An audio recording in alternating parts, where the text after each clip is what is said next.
Looks like it's working. Some of us have been at this for a while, so that means we're kind of jaded. And when new folks show up to participate in this conversation, it's always fun. It's kind of exciting to create a bridge if one is possible.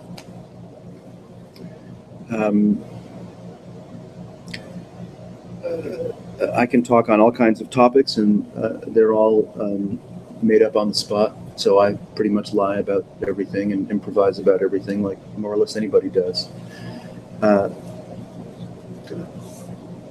So maybe it's a good way if you have some interests or segues for what you might like to speak about in context of what we do. I'm happy to reply to that. What do you got? I got nothing. Okay, that makes four of us. We came completely just open to whatever came up. Yeah. Yeah. Okay. Similarly? Yes. Okay. All right then. You got anything? I always have something. It doesn't mean that I speak it per se. All right. I understood. Minds, can say a bunch of things. One of the gifts again of this place is if I shift into storytelling mode, it gets nipped pretty quickly. Yeah. If it's not relevant to here and right now, so maybe I'll just extend that note to how do we communicate about this as relevant as this moment is ever changing. As soon as I comment about what I might notice, yeah, so what kind of language, would be fitting to an inquiry discussion? Right. That would be a question. Yeah. Well, it's a great question. In so many call them spiritual endeavors, there's some kind of liturgy, right? Or there's some kind of commentary about the nature of reality or the nature of creation or how consciousness began, whether it was the great turtle or, the Godhead of your choice, right? So in all of, you could say, the world's major and minor religions, you're finding a body of work, a body of belief, perhaps a body of superstition. Not to put that down or denigrate it at all, but that's what it is. It's a news report. And you're solicited to participate in that body of belief, whether the steeple looks like this, or the steeple looks like this, or the steeple looks like that. And if you are, good afternoon, if you are, let's say, indoctrinated, as an innocent and sincere child in a hopefully a loving or not loving family, you figure out how to cope with, the belief system, right, that you've been invited into. So this kind of conversation is a little more challenging in that there is no liturgy, there is no body of belief, there's no body of disbelief. So your, let's say, present experience is free to consider, contemplate, notice what the nature of experiencing itself is, without soliciting anyone to, believe in a thing and then follow some kind of path of purification or a path of education where you can be ordained, right, in steps so that down the road you can be an authority and dictate that same body of work to the next person. So what might, call it human life look like or feel like if we were encouraged, given the opportunity to dream, to sense, to feel, to discuss, hang out, without the burden of a belief system, without the burden of a destination, without the burden of sin, without the burden of imagining that God, he, she, it, or not at all is other than you.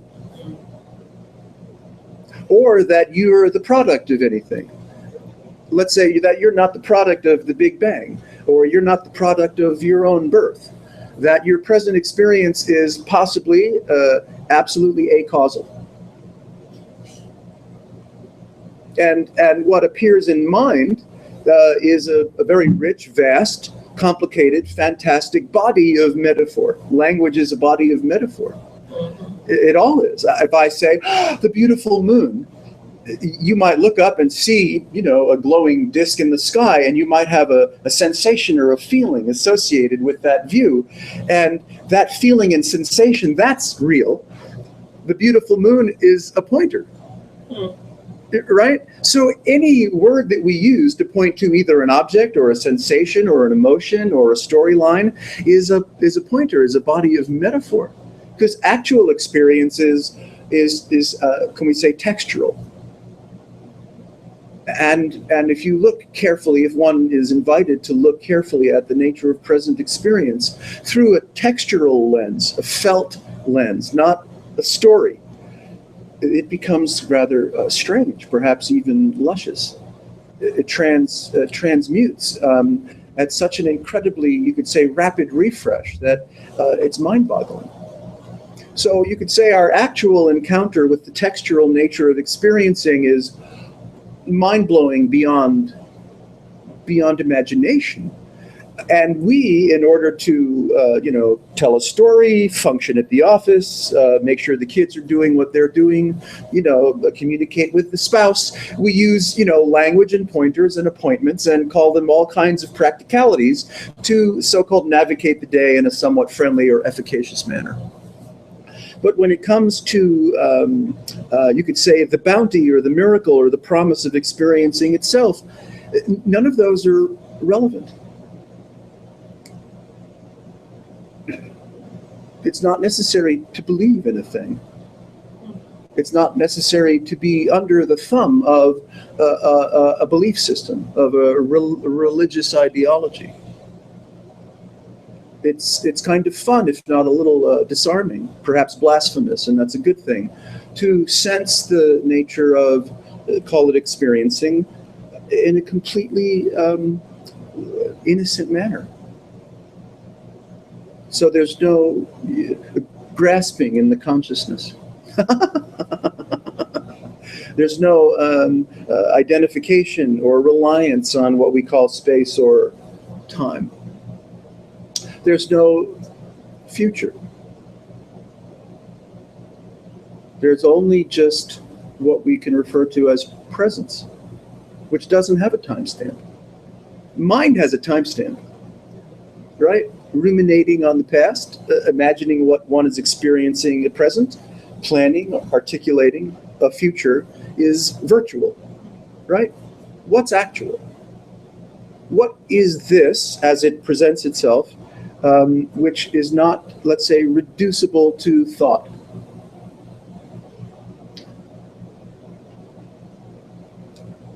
And as we speak in this vocabulary, right, using words as clumsily and carefully as we can, you could say a quality or a feeling tone is present that permits us to, what would you say, rest in presence without the burden, the inertia, the heresy of thought or story.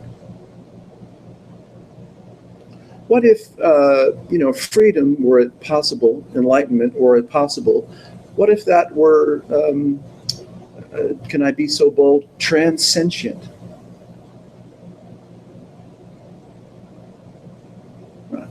We know ourselves through sensation, right? We know ourselves through activity and sensation.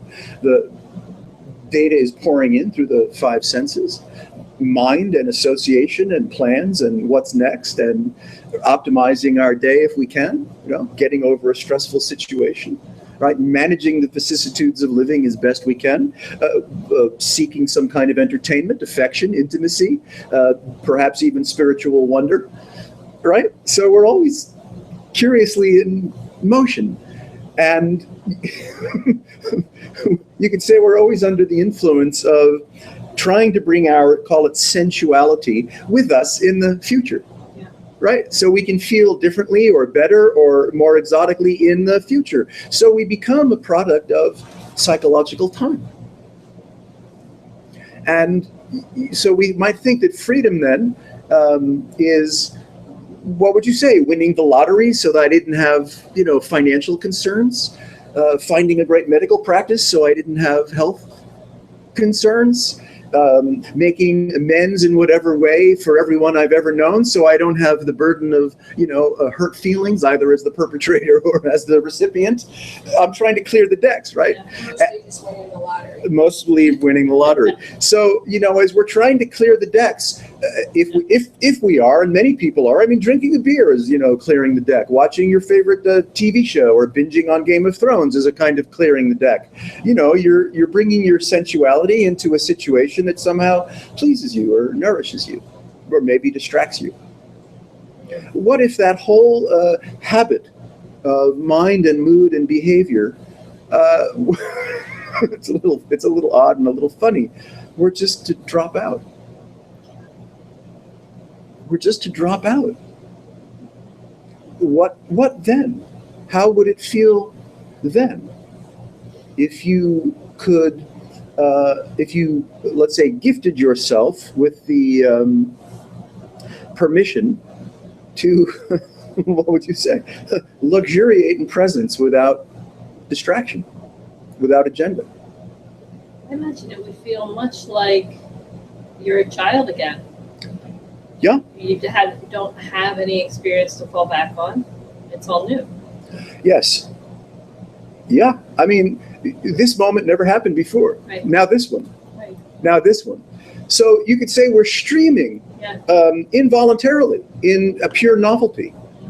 And yet mind creates the imagination of continuity of self, the burden of self, the burden of idea, right? The burden of wound, the burden of future and expectation, and throttles or you could say confuses our capacity for novelty and innocence by dragging along this, right, burden of ideation, which drives, you could say, most humans absolutely insane. Some of us, manage to get along kind of well with the way mind functions. Some of us at some point don't get along so well with it. It could be 3 years old, 13 years old, 30 years old, or 80 years old. And you can see how much, let's just say, uneasiness, disquietude is present in the culture, in the species, and how much, worshipful effort is made and supplication is made to, the God of your invocation to somehow work shit out for you. Yeah. So we have this bargaining relationship with the Lord, the all-powerful and omniscient, that is in a position to either condemn our behavior or forgive our behavior, and hopefully set us up with what it is we feel we want or deserve. And the agnostics and the atheists, whoever they may be, have their own way of, let's say, coping with the magnificence, the beauty, the mystery of life, without having to have, let's say, a supreme being in their lexicon. Mm. But even without having a supreme being in your lexicon, I would imagine that the sincere agnostic or the sincere atheist is dealing with the same bullshit that everyone's dealing with. Well, nature becomes God in a sense, because it does the same mechanisms in some ways. Yes, you can create a supreme being out of nature, out of physics, out of anything you care to. If you want to create a supreme being, knock yourself out. We're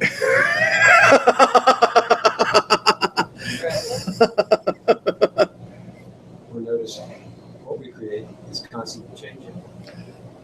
Yes. And saying, well, where'd that come from? That's pretty neat. Oh, there it goes. Well, you could say that if there's a dividing line, and there need not be one, but if there were a dividing line, you could say one kind of person is sanguine with consciousness and the way life's going, and might not have, a depthful kind of curiosity. And then someone on the other spectrum is really, really crazily curious, compelled, right, to get to the bottom of the mystery of being. Tired of suffering, tired of fear, tired of superstition, tired of authority, and wants to bite into this. Yeah. And then there's all that in between. And then there's always everything in between, which Yeah. is probably most. Yeah. Yeah, everything is kind of a strange hybrid of I don't know what's going on.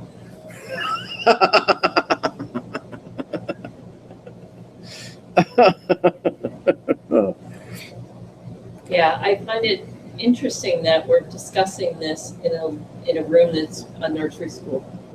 Yep, we've been at that for Very some It used to time. be a preschool, but we've Yeah. since digressed slightly, which I think is an improvement. Yeah, it's getting younger. Yeah, now it's a Yeah. nursery I'm school. like, this is funny. Yeah, Next it will just be babies. We're sucking it up at the next yeah, year. it's so appropriate though. Discussion. They'll be delivering babies here. The neonatal ward, yeah. Huh. So there's, in the you could say the philosophies that are, you could refer to them as non-dual philosophies. Mm. The Gnostic side of, any branch of religion. The alchemical branch, right, of religious or human endeavor. It's a more, subtle kind of discovery process. It's a different algorithm, Smaller grains. smaller branches. So you could say, borrow from, plagiarize, steal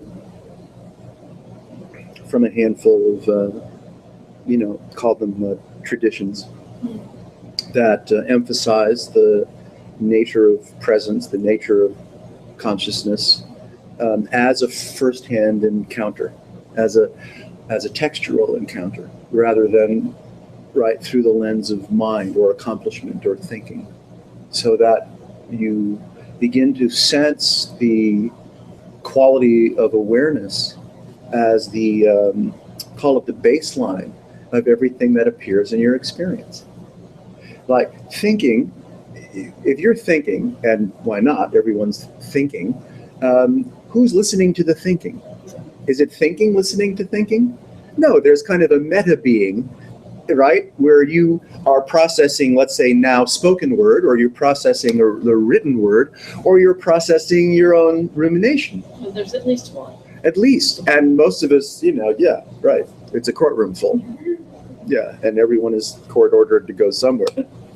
Yeah. So you're looking at, you become curious about this, call it meta sense of awareness that is on the receiving end of phenomena arising, phenomena, expressing, which includes, the drama of a life, the drama of a community, the drama of a nation, the drama of the species, and how we conduct ourselves, what matters to us. Then you, of course, can look at, political and socio-economic situations and find, frightening, tragic, right? Symptoms of species gone wild. Yeah. Super wild. Species gone super wild. Yeah. And speeding up. Yeah, and you can notice that too, as you consider the amount of news that's pouring in, the manipulation of the news that's pouring in, the parties that are creating and selling the news that's pouring in. You can see things that kind of curiously accelerate. The number of snake oil salesmen seems The- to be skyrocketing. The number of, call them religious or spiritual teachers across countless Not disciplines. just them, everybody. Yeah. I mean, That's right. traditional medicine, Yeah. snake oil, yeah. Yeah. Everywhere. Yeah. So where did the Chinese proverb, may you live in interesting times. Times, yeah. Yeah. I think we've nailed that. I think you're right. Yeah. So what if none of it's real? Yes, what if none of it's real? And curiously, you know, you can get a little buzz out of the curiosity of none of it being real. And you could also see, well, it doesn't really matter whether it's real or it's not real. Right. You know, you keep looking at curious iterations of, let's just call it, emptiness, curious iterations of emptiness. So something shows up and we create a scenario around experience, explanations and justifications and who did and said and didn't do and didn't say what and how I behaved and I'm in a drama or I'm not, or right. This is ongoing, and we're looking at let's just say a quality of consciousness or a quality of resting that is not engaged in the free-flowing nature of rumination. And to that quality of simplicity, real and unreal, it's like, all right, yeah, maybe it's real, maybe it's not. But it's funny, any emphasis that might be placed on, let's just call it the curious display of consciousness and phenomena, any emphasis is just going to be an idea. Yeah. It's going to be a metaphor. It's going to be a secondhand, presumption or a secondhand accusation. Experience doesn't need to know if it's real or not. Experience is experience. Yeah. I mean, if I'm experiencing a dream and I don't realize it is one, and then I'm relieved that it is one, or I'm sad that it is one, Like this and one. I wish it had lasted. That thing I call experience hasn't been, what do you call it, changed necessarily. No. It's just, it's experience on experience on experience. Yeah. In one sense. Streaming novelty. Like Lao Tzu, butterfly. Yeah. If you've ever heard Yeah. of that. Almost never like less with a dragon or something. Yeah, you can throw a dragon in there. It's good to throw a dragon in. Yeah. They're real hot. The smell. Can you barbecue now? So this frequency of meeting this way is, well, who knows what it is really. You could say it's an invitation to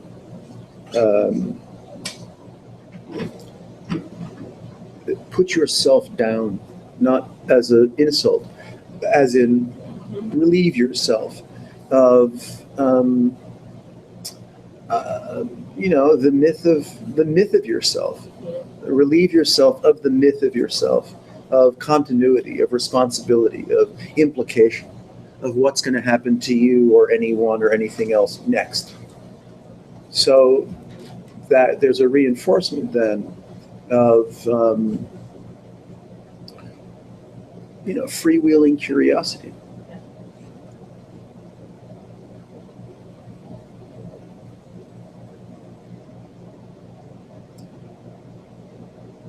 There's a mutative quality to awareness or attention when we become diffuse. In other words, thought is not grabbed attention's interest, and so we're running in memory, we're running in some kind of virtual universe in which we place ourselves as the important star of the show, right? So if attention becomes diffuse or more relaxed, then it has a different orb-like nature. So it's not, there's an ease that occurs. Yeah. That ease is not just mental, but you could say there's a possibility of emotional ease, perhaps physical ease. So the one sense of individuation, right, relaxes.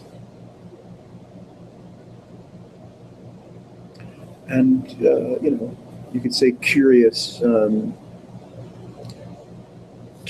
phenomena begins to appear in your awareness that you might not have noticed before.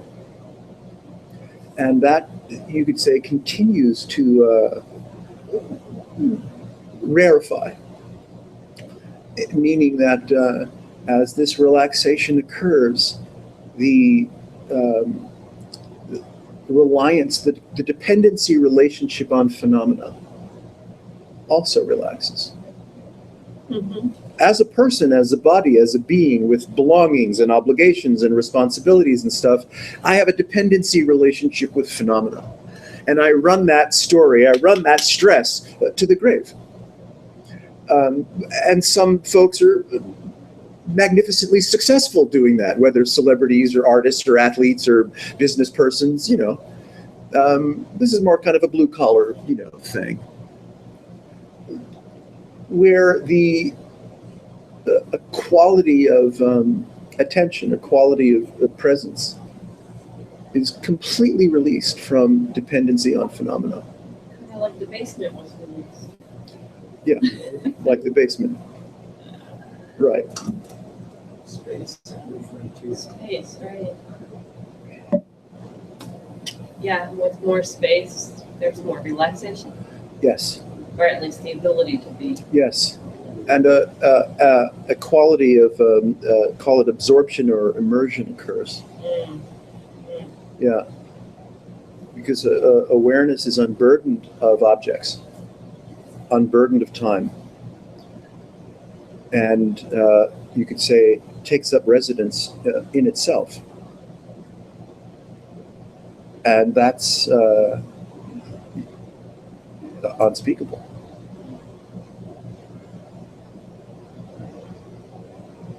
That's the game. That's what we do. If you could call it doing. That's what we do. Yeah.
This curious awakening business is a contact sport.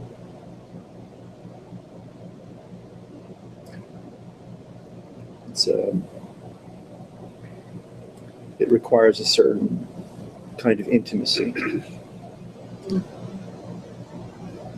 but it's not sensual intimacy. Right? It's not revealing secrets. Please. Everyone can just keep their secrets. The intimacy is more with that presence is felt, that experience is felt. That's its principal interface. Trusting nature. Yeah. Yes. Right? Yeah, if there's, in going down this road, one will pass through call it the flames of mistrust. Yeah. Those deep flames of restlessness or irritability or mistrust, the kinds of things that, crank on us really hard and encourage us to micromanage and manipulate and over dramatize and seek attention, right? And pursue security, and you could say dysfunctional ways. So you have to, one has to pass through the fires of mistrust. Yeah. And, mistrust is you could say, accompanies identification with body, identification with birth, identification with separation, identification with being at risk, right? I'm physically at risk, I'm emotionally at risk, my stuff's at risk, my beliefs and sensitivities are at risk. Everything is at risk. And we become habituated to this stress and sublimate it, consciously or otherwise. And then our, persona gets, becomes tainted by this sublimated mistrust, which is I call it a lack of intimacy. Yeah.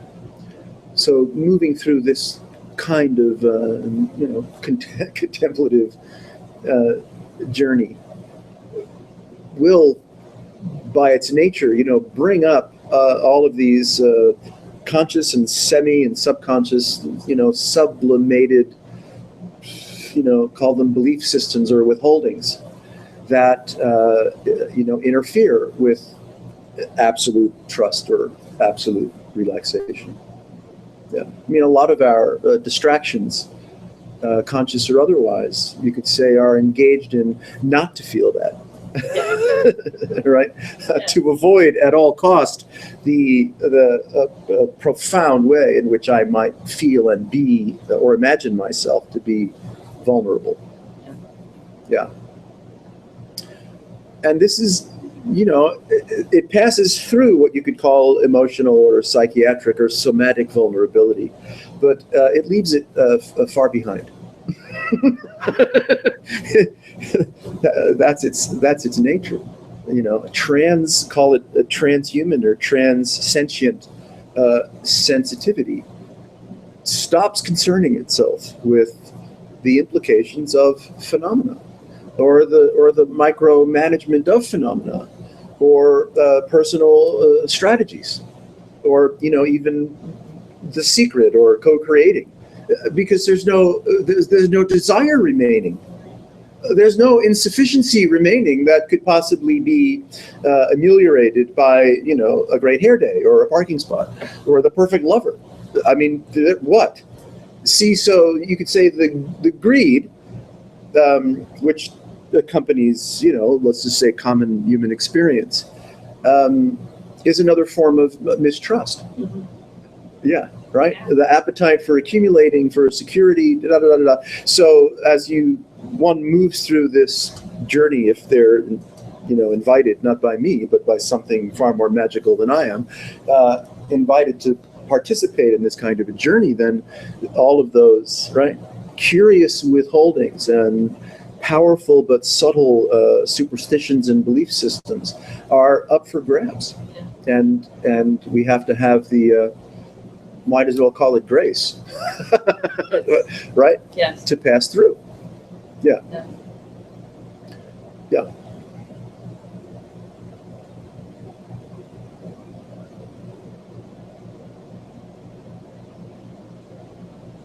It's fascinating. We are. Yeah, we are. Fascinating. I mean, this is fascinating. Yeah. So what happens when boredom takes over something? Well, who knows? I mean, anything can happen when boredom takes over, right? I'm bored. Well, sure. Yeah. Yeah, you could say boredom is, like anything that accompanies default human consciousness, is associated with, space-time individuation and a perceived lack of novelty, right? Entertaining life. Yeah. It's become interesting. And so you could say a more gross level of consciousness, which is interested in attaining and creating and projects and is seeking novelty in an expressive or phenomenal way. And there's nothing wrong with that. I mean, we have music and the arts and language. I mean, we have incredible, right? I mean, we're mystical beyond imagination. And you could say all of that is, the natural organic generation of human creativity. And there's subtler, so that the urgency for novelty or the urgency for expansivity like I said, is no longer relying on phenomena. Is no longer relying on projects or tools. The boredom is external. That's right. Yeah. Yeah. The boredom is a kind of grief. Oh, yeah. I was thinking of how it feels sometimes when you have a really nice gathering, a lot of folks, great time, everybody cleans up, last person leaves, and it's quiet. I mean, real quiet. And then there's a little bit of sadness, Yeah. because of some really cool connecting. And Yes. but again, all that's built in continuity itself. Yes, it is. I mean, And the remembrance of Yes. how to. Wow, right. it's too Instead quiet. of being where you are, Exactly, like, you're looking back. Yes, Yeah. that's it. Always There was looking back nothing- or If forward. there's nothing to compare it to, then the emotion would be relevant to what's happening now and not the comparison Yes. of now to some other Well, recollection, let's say, yes, or wish. sure. And again, I mean, it looks like there is a what's happening now for you, and there's not. Mhm.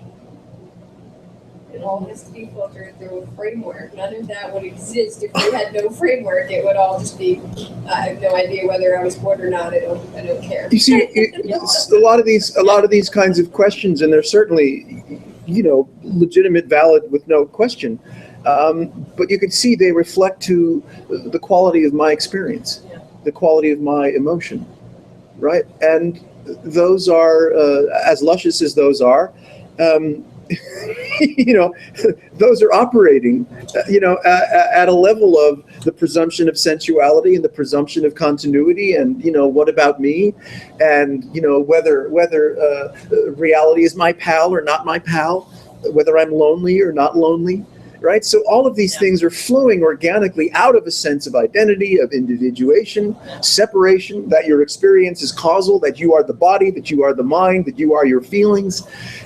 And I'm not, Situation you find yourself in Yeah. has something to do profoundly and intimately with you. and Some serious. I don't have any Yeah. quarrel with it. I'm not saying it's right or wrong. It just is. Yeah, but that's a way to hang.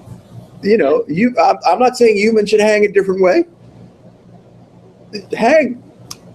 What we're, you could say, contemplating or emphasizing is, a different quality of subtlety or relationship encounter with the texture of being, the texture of experience, which does not need a story, and actually has nothing to put the story in.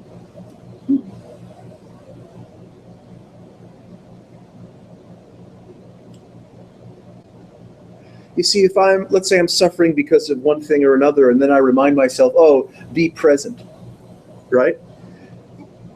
I'm just taking myself on another, ride, or giving myself another instruction about me feeling a certain way and identifying, let's say, a solution, one that might work 1,000 times and then stop working, on what I ought to do with or about myself so I can feel differently. And that is fantasy. I'm not saying one's emotion or sensation or body is fantasy. I mean, that's as real as anything is. It's a concept around. It's the sense of continuity in the story and the anthropomorphization of experience that puts me right in the spotlight, which is always going to be accompanied by risk of injury of some kind. Yeah. So we're looking at, you could say, the matrix of what is commonly accepted as human nature, and giving it a second look. Whether human nature is binding, whether mind is binding, whether the Big Bang is binding, whether your birth is binding, and what if it's not? What if there's a palpable, in your face encounter with the texture of experiencing, which has no continuity, which is not burdened by any authority whatsoever, which is not causal. Then, if you don't mind the street lingo, everyone can just fuck off in a nice way. Right, not making a fuss about it. No fuss needed. Yeah, because you inwardly, whatever that suggests, you're not the product of anything. You're not bound. If someone insults you, who knows? You might get hurt. You might insult them back. You might laugh it off. Right? Who knows? It's not like having an ideal behavior or figuring out how you're supposed to behave in the future if XYZ occurs. Yes. Oh, who cares? Who knows? Yeah, ironically, a strong sense of self can be a strong reaction to your environment. Absolutely. And being sort of light in that manner, not as a remedy.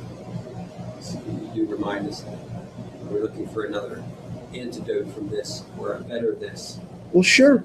or just noticing, describing various textures of having, how we have been present.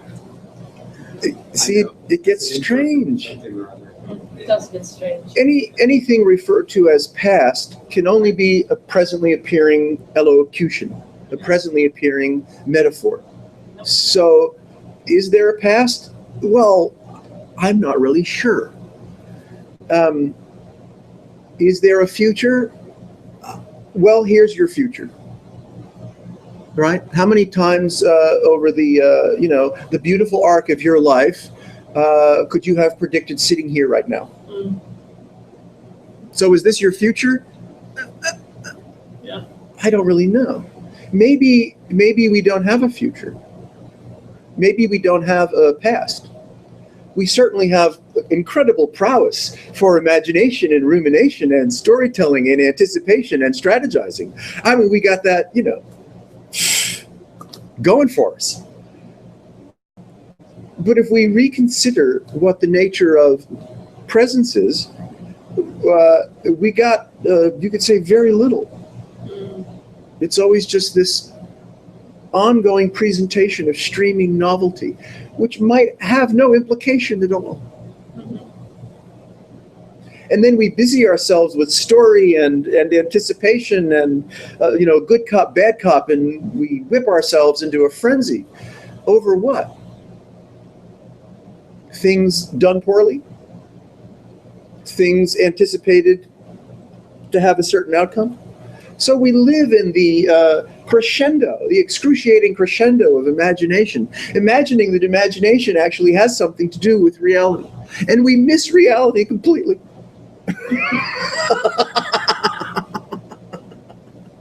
Now, I'm not saying there is a reality.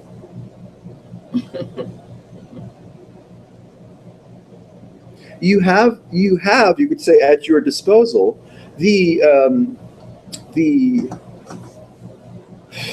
impossible to refuse present. Impossible to refuse. And yet, if you feel it, what's it saying? Not a thing. Present, well, it's not saying a damn thing. And yet, it's completely full, fecund, with incredible sensorial, invitation. As sound, as taste, as smell, as light, as et cetera, as rumination, as emotivity. It's just like, you got to be kidding me. This is incredible. And yet, it's not really saying a thing. It's completely innocent. So there must be some natural attraction to be in a vehicle that can translate presence into all those textures: sound, taste, touch, smell, feel, with or without the idea of a self that's organizing it all.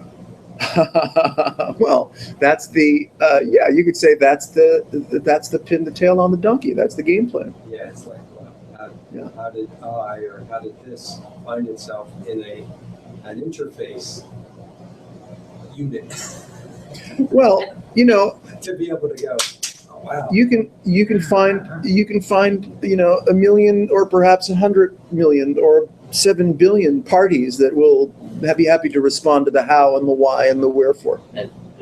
Oh, that's a rhetorical. Yeah. I was expecting you to answer it. Yeah. But it is a curious thing to kind of ponder right now. Ponder is for free. You have an infinity of ponder at your disposal. Because the notion that I'm not in charge of anything is a very kind of enlightening notion. To the other side that shows itself on occasion, I'd like you to be in control of something. Controlling of my emotions, controlling of my thoughts, controlling of my car, controlling of my routine or whatever. And then controlling of the idea that I'm really laid back and that's just, Right. not that important. Back and forth to just it all dropping away and then coming back just the next moment. Well, see, again, coming back the next moment, right, is not really possible. There is no coming back the next moment. Yeah, you got me on the continuity thing. Yeah. That's- Yeah. Because we anthropomorphize on a dime and It's create a minute ago. the imagination of continuity, where we've been, where we're going, and where we are now. But it's all blasphemy. None of it's true. Yeah, but there's a calendar that tells me it's the 7th today, and I'm pretty sure there's going to be an 8 after the 7th. I'm actually just being a protagonist right now. Just for fun. I know what you're trying to say. I wish I did. I think I know what you're trying to say. Yeah, that's right. My presumed continuity. That's right. Yeah, you can't. High intelligence. You can't really know what anyone's trying to say. No. You filter what anyone has said or is trying to say through your, let's say, Experience. through your experience, through your capacity for empathy or sympathy or imagination. And every word can have a completely different meaning to That's right. each one of us. That's right. Someone you love is in pain, right? Or has an illness or has this thing, and you're not feeling the pain. You're not feeling the illness. You're not feeling the grumpiness or the irritability. You can't really empathize with the way that they're feeling, though you care for them and love them and don't want them to suffer. And if you're a principal caretaker and it's an ongoing thing, well, now you're suffering because of the fatigue and the burden of, the difficulty of caring for humans that might be declining in health or whatever. The only thing you can know, the only thing you ever have is your experience. Yeah. And that is, rushing at you so quickly that the interpretive mechanism, the story told about my experience to myself in my own mind, is a total fantasy. And yet we become, prideful, defensive of this fantasy.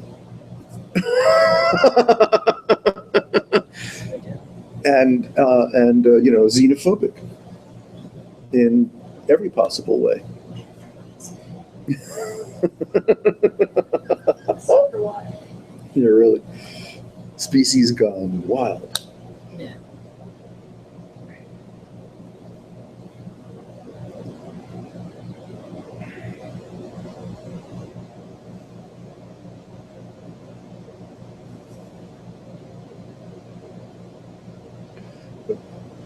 As awareness decouples from the inertia of rumination, the inertia of metaphor,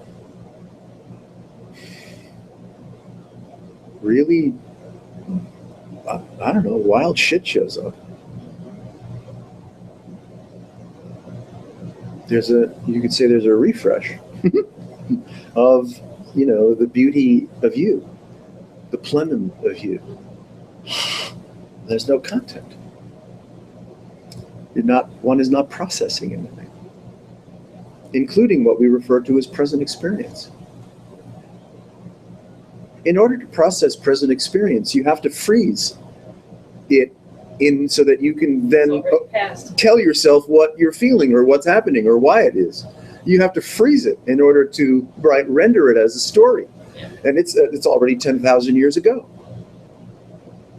It's very curious, as you could say, the typical human starts to have a different, a textural relationship with the luminosity of present experience without the burden of continuity, without the burden of implication. Well, that's a real kick-ass freedom. And it's not freedom from. It's like Forrest Gump when he's running. Everybody's following him thinking there must be some great purpose in this fellow. He's just so driven.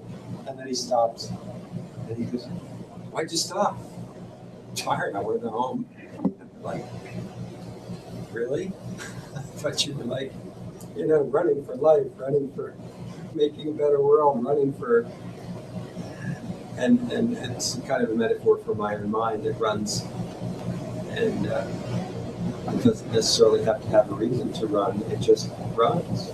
Mind runs. And I don't have to really sweat over trying to find, a causal connection to its streaming. And then what do I have left? In a sense, excuse the I again, language is funny that way. Presence is more available. I'm not so busy with quote unquote myself. Well, presence is not more available. I know. See, like I said, the language. That's why I asked about the language thing. Well, you see, we presume that what this is or isn't is about us somehow. And we insist on, interfacing with it through, you call it personal sensuality. And that's not what's happening. That's only imagined. There is no utility for this, but there needn't be. And there's no reference to oneself as a creature, as a being, with a gender or a color of skin or a socioeconomic class or a fantastic education or a miraculous. There's just no utility.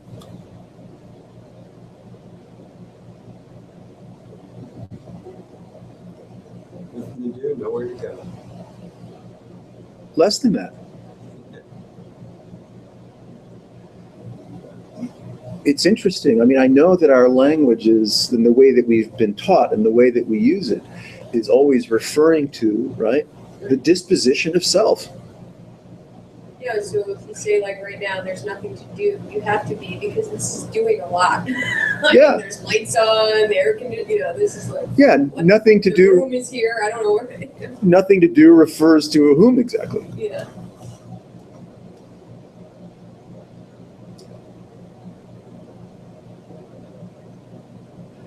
Transsentient sensitivity has no story.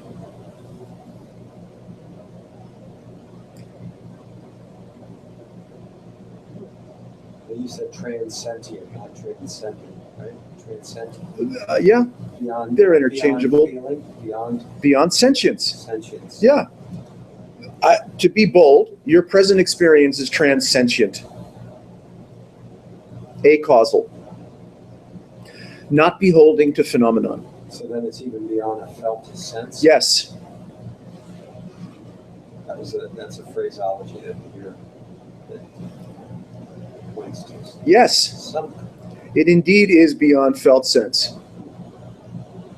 So let's say, look at a hierarchy of failure.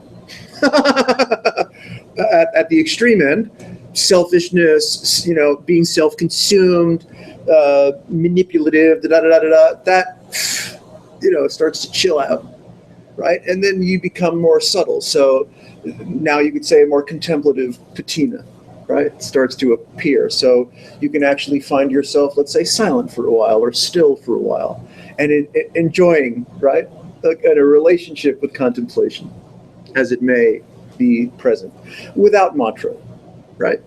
Without repetitional phrases of any kind. And then you become more subtle, right? The perimeter or boundary field of what we call body starts to relax. So you're not defining yourself through sensation any longer. right? And then, right, the story of mind, the perceived sense of continuity, that starts to relax. So that's no longer binding. And you can discover that your present experience, being acausal, is absolutely transcendent. Yeah. And to say that there's nothing to do or nowhere to go is like, well, that's for like humans. Right. You know, humans have nothing to do or stuff to do or someplace to go or not to go. This is like, hello. Hello. There's nothing home.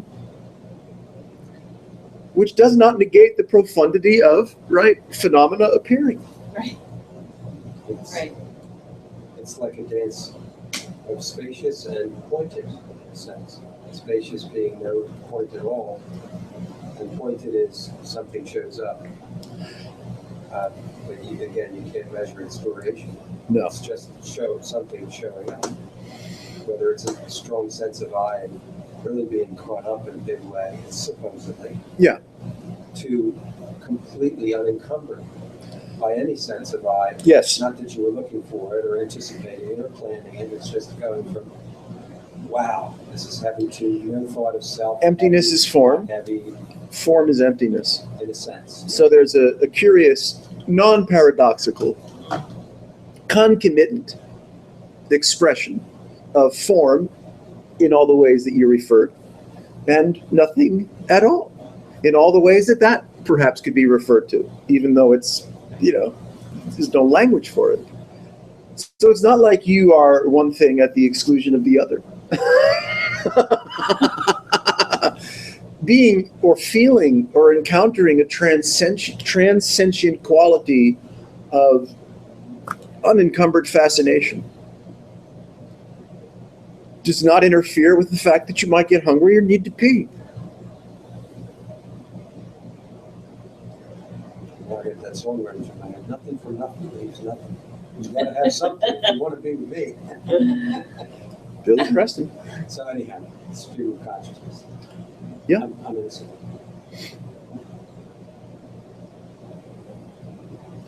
So this, you could say, quality of encounter or discovery, or the vocabulary that we use,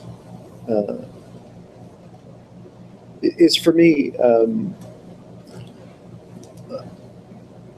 refreshing. It's very egalitarian. Mm.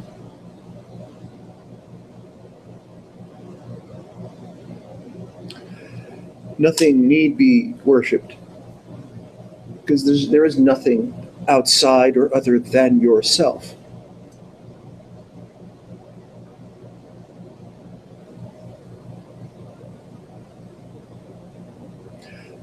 Not as the body, right? Yeah, there's just, oh my goodness, there's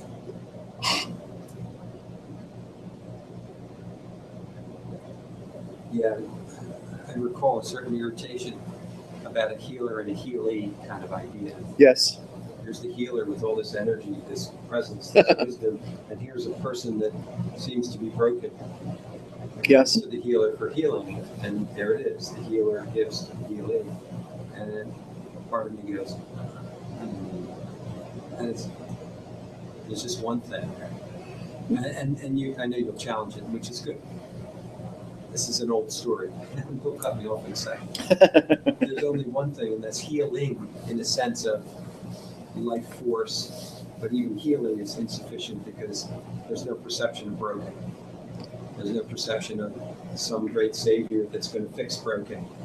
And the proper openness and guidance that makes that person so great and radiant to fix the broken, which is all subject to change without prior notice.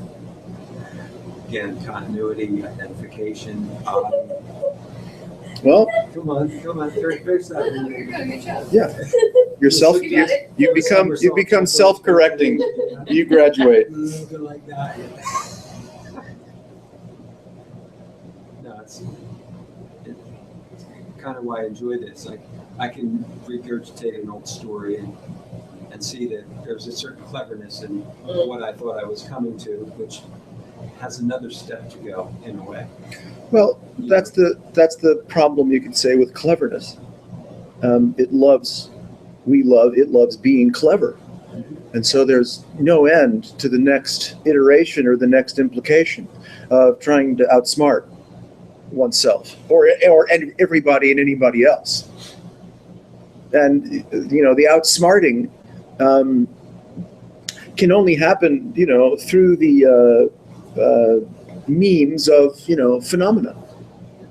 Oh, I have a better idea. I have a more spiritual Pretty idea. much all we do all day. Yeah, that's what we do all day. Trying, like, One up- entering, One up ourselves. one-upping each other, Yes. and then ourselves, and then everyone we Ourselves, yeah. encounter. And like collecting data, gathering data so we can get a little more one-up. We're good at it. It's good.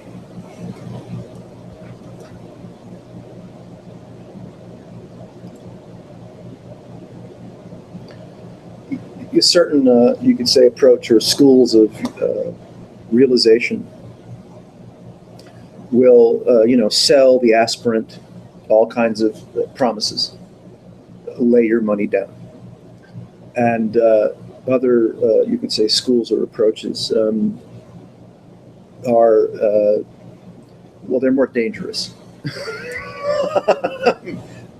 because they will strip out from under you the conscious and hidden conditioning of convincing oneself of personal continuity, of implication, of dependency on phenomena. And then so it takes the human agenda off the table.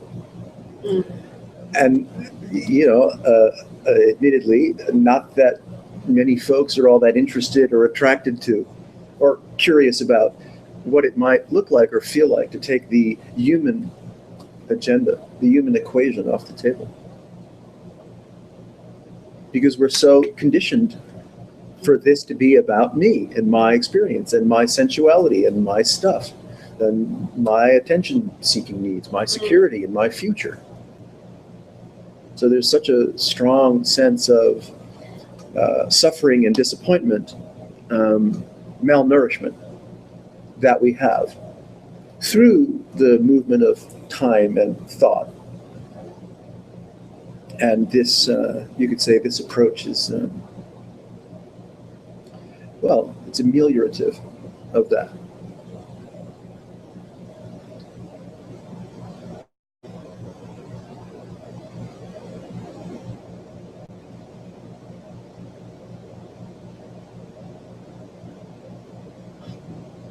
It's almost like the more we try to strip it away, the more into ourselves we become.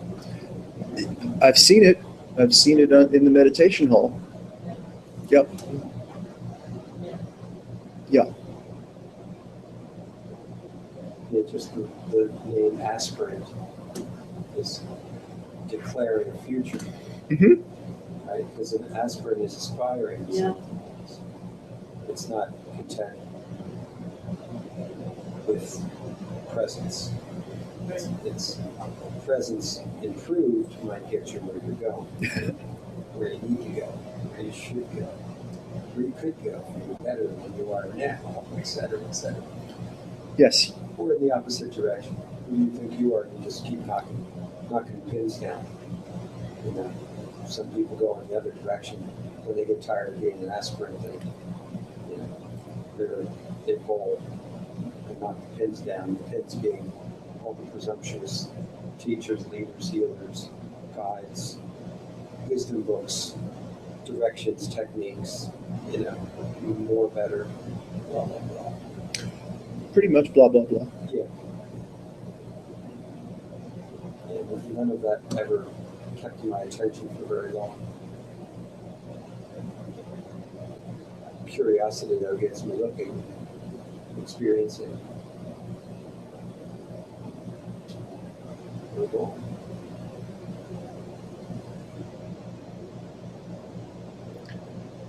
Present experiencing that, ongoing degrees of subtlety and sensitivity.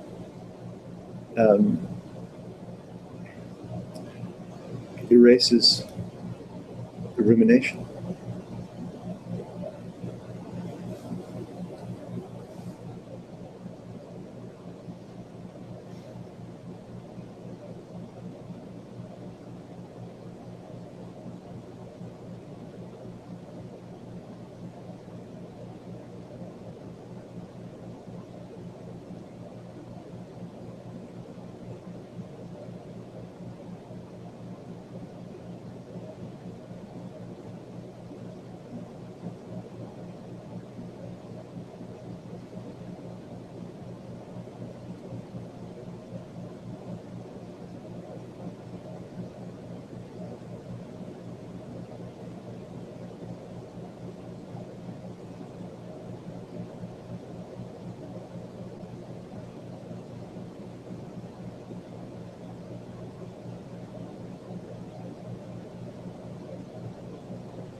Awareness without an object is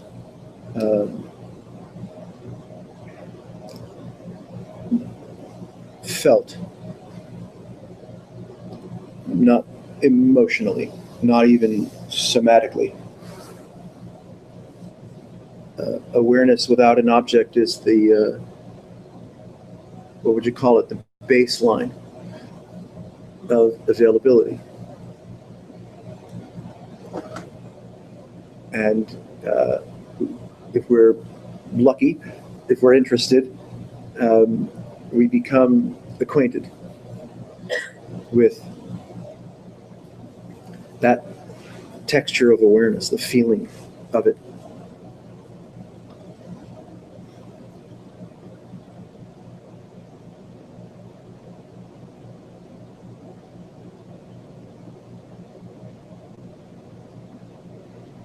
You could say over time, if there were any, we get easily, let's say, seduced by mind again, seduced by the practicalities of a world, the sensuality of the world. There's no quarrel with that. A good chess game, a good cup of coffee, whatever it is. And yet this quality of the textural nature of awareness without object is always ongoingly present.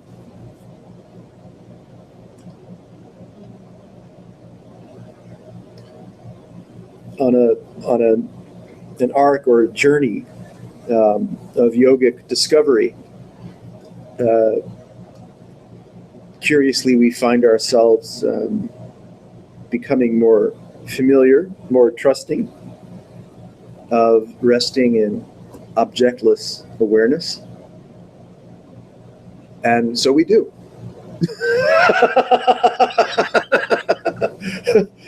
And we can have breakfast and have a conversation while that texture is still present.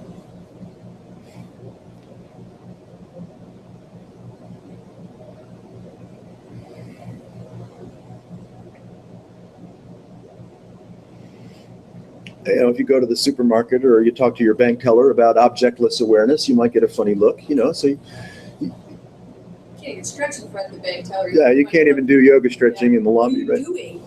Nothing.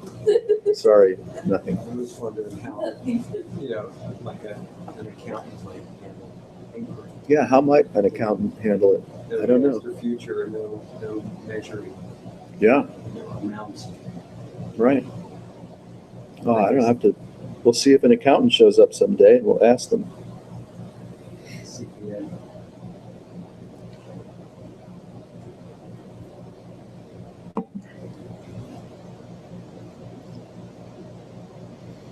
See, here's your answer. The one on the page. No, actually, I correct that. It's 0. Would be binary code. Yeah. It would- Let's correct it. It would just keep it from 0 to 1, right? Right. From point to space, back to point to space, like Itzhak Bentov's pendulum. I don't know if you remember that guy, from Rosemont College, stalking the wild pendulum. It's kind of a metaphor for things being in existence. As it moves, you see it, and then as it hits the point where it starts going the other direction, it ceases to be for an instant. And then it comes into existence as there's movement of some kind. And it was like, wow, that's kind of cool. I wish it would stop me every time. I'll let you self-correct. I love this process. I really do. Meditation was my thing centrally for a long, long time. And I could entertain myself in meditation and be, you know, pretty busy inside. If I let this out like I do, and there's kind of dialogue, I can catch myself pretty quickly in this framework where I'm entertaining myself for the moment with various story and reference and things like that. And I've seen people that really enjoy doing that come here and appreciate that they can't do that here very long or very often. Literally a storyteller. He had not once gone into a storytelling mode.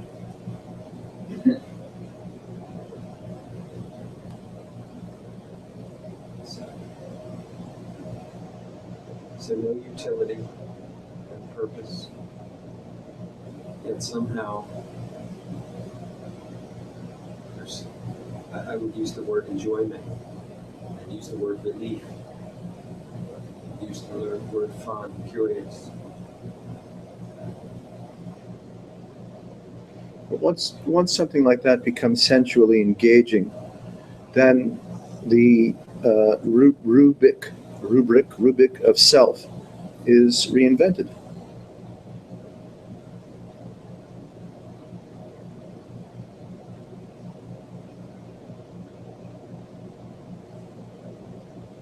Is it fun? Need it be? There was no preconception of it being fun. Yeah. But I guess, admittedly, there was an afterthought, That's right. and then a desire to verbalize that. Yes, that's right. Self is metabolic waste. Thank you. So you're saying it's a bunch of gas? That's right. Okay, we'll make good use of it then. Yeah. Back to Well, you can- utilitarian you can- purposes. You can see how quickly, and quickly is not even the word, a sense of self congeals around the slightest suggestion, the slightest hint. You see, to be yogic about it, if awareness finds an object and becomes enamored or fascinated with that object, there's self.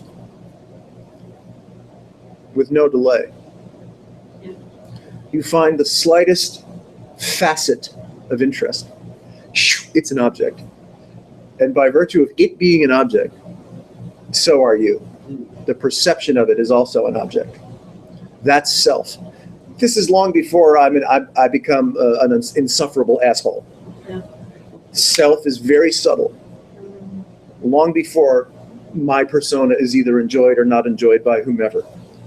If awareness finds an object and becomes enamored of that object, then the perceiving is also instantaneously objectified, and then sense of self or individuation follows, and there is no delay. That's how quick it is, without delay. It does not take time, as in clock time, or phenomenal time, or cosmic time, for self to ignite. There is no delay.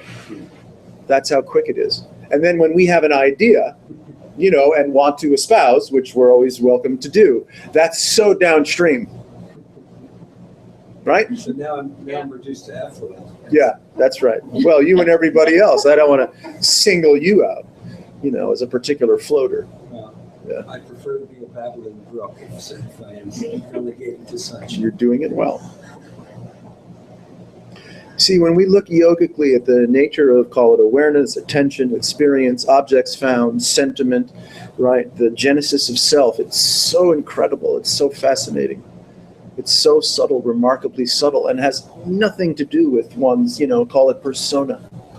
How is it that you wear a persona? How did you end up being you? By virtue of nature and nurture and DNA? And let's say we have free will. Well, if you have free will, well, then feel differently. Be different. Change everything about yourself and have completely new sentiments and new philosophies and new politics. And then if you don't like that, 2 minutes later, change it again, because you have free will. But aren't we curiously ourselves and proud of ourselves and repeatedly ourselves and dogmatically defensive, if not violent, when we defend ourselves? It's unbelievable. And yet I'll insist on free will. But I'm a jackass to the grave.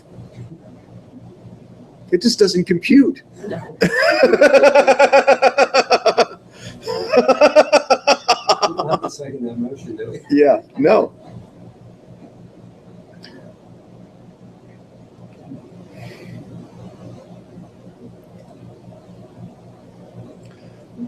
Why might it be difficult or challenging, a puzzle, for, let's just call it the mystery of awareness, to uncouple, to decouple from objects? Look how quickly objects appear, Yeah. and how the fascination occurs involuntarily. Fascination with an object found occurs involuntarily. There's no choice involved. There's no decision involved. There's no story associated with it. An object found in attention happens involuntarily, and that object found and enjoyed becomes self quicker than you can say self. There is no delay. And so a ruminating mind is like more or less my best friend. I may be incarcerated by it. I may be sick and tired of it, of self, but I have no idea how to get out. It's like the mind is a chameleon at times, or perpetually, as it activates.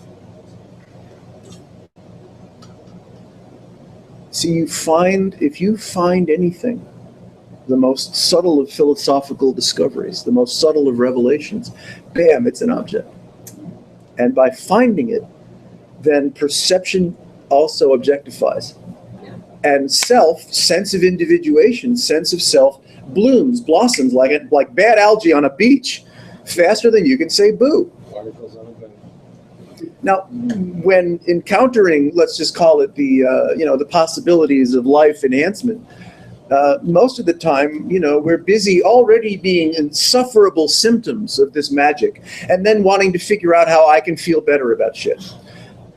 Which doesn't work, or it works for a time and then it fails. You go from teacher and program and diet to diet and purification ritual to the next. I got like a library full of all the things that I've accomplished and all the people I've talked to and all the people that have thrown me out because I'm such a dick.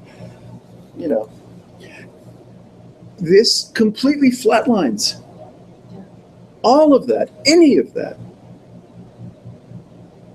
Because the attention is no longer interested in the myth of self, the myth of continuity, and what I should or will do about my experience, sensually or otherwise.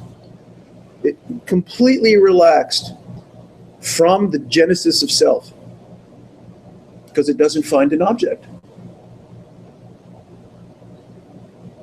But you can still pick up a fork, cut your steak, and enjoy it.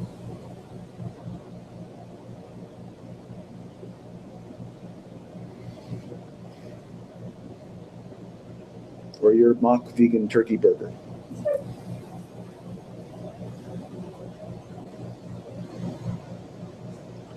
Any questions?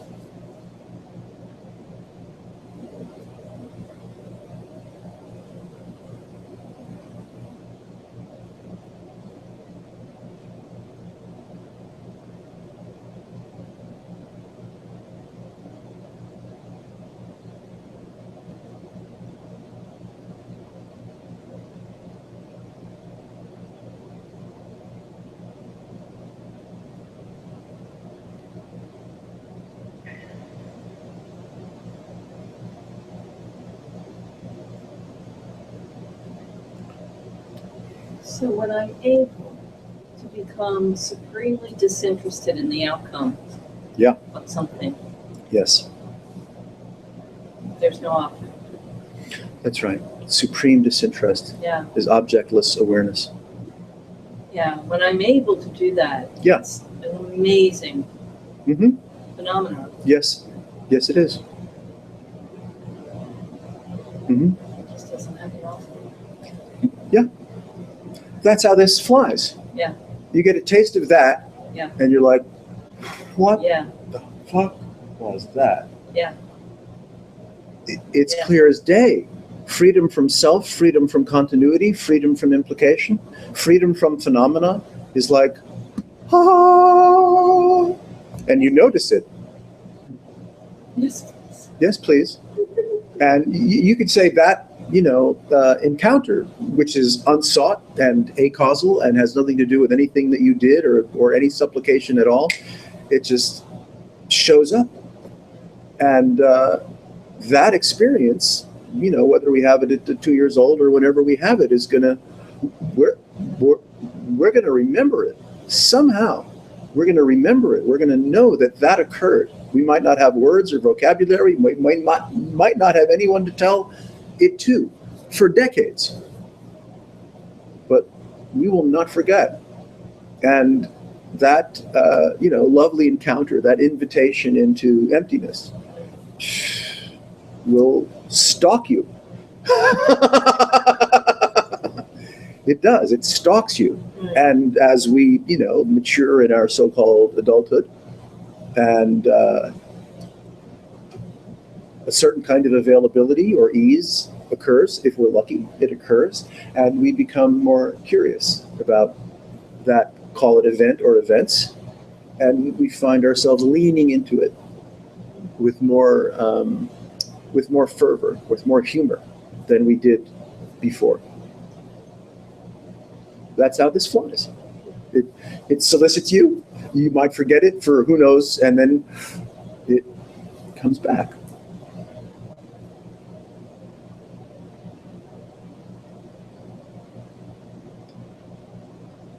This little salon is a halfway house, for folks that feel compelled to feel this or kick it around, talk about it. Yeah, this is a salon. It's a halfway house. Yeah.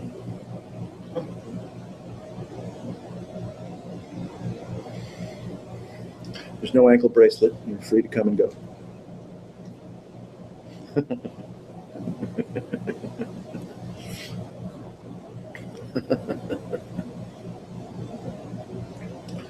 There's a modest group of inmates, I like to refer to us as, that meet frequently each week, which is kind of curious in Doylestown and environs, to have found a handful of people that are actually interested and curious in having this kind of conversation on a frequent basis.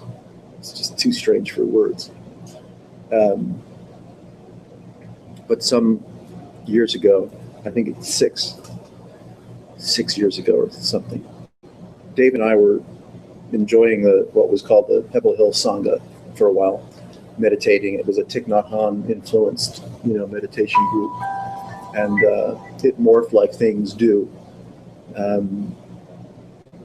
And slowly it became, more a format like this. And many people that were fond of the old style of hanging out, dispersed. So we do this. And then coagulated again. Yeah, dispersed and coagulated. That's right. Okay. Coincidentally, the church only had a spare time on Thursday. And so coincidentally, some Thursdays I'm meditating in the building while this is happening. Yeah. So a little bilocation is in order. Dave facilitates the meditation group.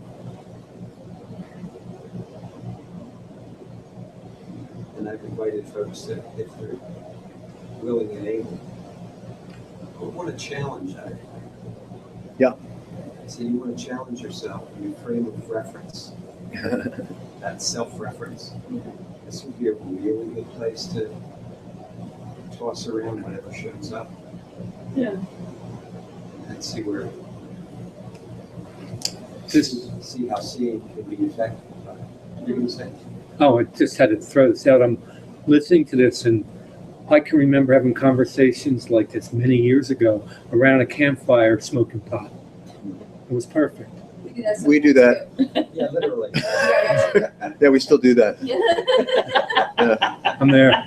Okay, you're in. That's actually one of our favorite pastimes. From my experience. Yeah, yeah. Campfire, ganja. Yeah, it's good. Eating, doing that. No secrets. Usually doing that and eating. Well, I'm just gonna say there should be eating at that point. Yeah. Oh, yeah. Yes, yeah. We combine all three. There's copious eating, fire, and enough intoxicants to suit your imagination. Yeah, that's perfect. I think so.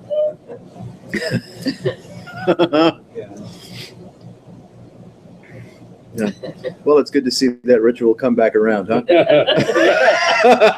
It's been a while. Well, this pondering thing has really taken off. Yeah. That's right. Ah, the good old days, they're back. That's great. Human perspective, whatever it is we're doing always looks really boring. Yeah. Really boring. Hmm.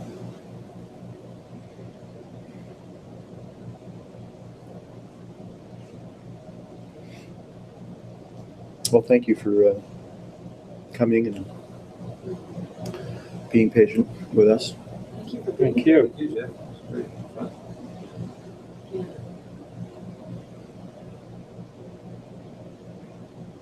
I like the vibe that you recreate the space here.